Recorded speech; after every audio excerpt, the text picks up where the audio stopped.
প্রবলেমটা কি আপনার? আমার ইন্সপেকশন এটো আমার নেচার অফ ডিউটি।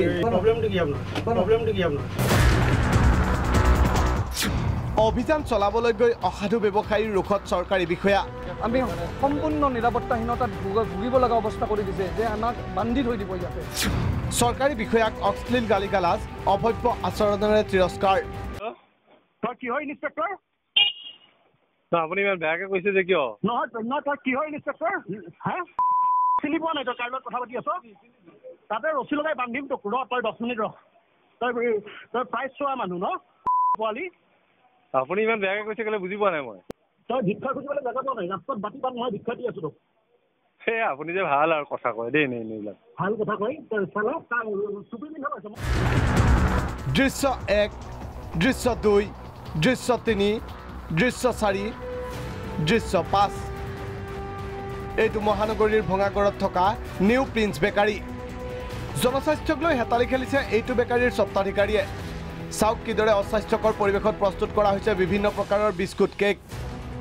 নীতি নিয়ম নমনা এই বেকাৰীখনত শুকুৰবাৰে নিশা অভিযান চলাবলৈ আহিছিল বৈধ পৰিমাণ বিজ্ঞান বিভাগৰ এটা দল। কিন্তু অভিযান চলাবলৈ অহাটোৱেই দুখ হ'ল দলটোৰ। বেকাৰীখনৰ স্বত্বাধিকাৰী SK ইজৰাইল হকৰ ৰোখত পৰিল অভিযানকাৰী দলটোৰ বিষয়া। প্ৰথমে আমাক সোমাব দিয়া নাই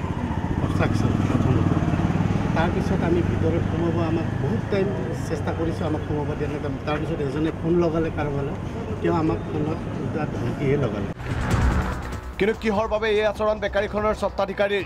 তেওঁৰ অভিযোগ একাংশ পাবত গজা সংগঠনে সংগ্ৰহ কৰে মাহকীয়া ধন। গতিকে চৰকাৰী বিষয়াক ভাবিলে চান্দা সংগ্ৰহকাৰী ৰূপে। মই কৰা বেলেগ এটা মানুহ কৰিছে নহয় কোনো এইটো কৰাৰ এটাই কাৰণ হ'ল তাৰমানে ইয়াতে বহুত সংগঠনৰ মানুহ হয়তো কেতিয়াবা সংগঠনৰ মানুহে চান্দা বিচাৰি থাকে, সেইকাৰণে কোনোটা কিবা এটা কৰা। সেয়া যিয়েই নহওক এই অভিযানকালত বেকাৰীখনত চলি অহা বহু বিসংগতি ধৰা পেলালে অভিযানকাৰী দলটোৱে। বেকাৰীখনৰ পেকেজিঙত ধৰা পৰিল খেলিমেলি। পেকেজবিলাকত কোনো ডিক্লাৰেশ্যন নাই। এটা বেকাৰী হ'বলৈ হ'লে পেকাৰ ৰেজিষ্ট্ৰেশ্যন লাগে। সকলো সামগ্ৰীটোত নেম অফ কমোডিটি থাকিব লাগিব, কোনে পেক কৰিছে সেইটো প্ৰস্তুতকৰ্তাৰ নাম থাকিব লাগিব, MRP ইনক্লুচিভ অল টেক্সেছ থাকিব লাগিব, ডেট অফ পেকিং থাকিব লাগিব, কনজিউমাৰ কমপ্লেইন নাম্বাৰ থাকিব লাগিব, ইমেইল ID থাকিব লাগিব। তেওঁলোকৰ পেকেটত কোনো ডেটেই নাই আৰু তেওঁলোকৰ পেকাৰ ৰেজিষ্ট্ৰেশ্যন নোহোৱাকৈ তেওঁলোকে পেক কৰি আছে এই বজাৰত। এই অভিযানতে পোহৰলৈ আহিছে বেকাৰীখনৰ কদৰ্য পৰিৱেশ।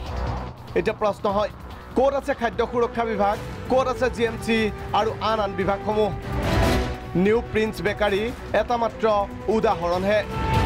ভিডিঅ' জাৰ্নেলিষ্ট পংকজ দাসৰ সহযোগত বিচিত্ৰ ৰাজবংশী, প্ৰাগ নিউজ।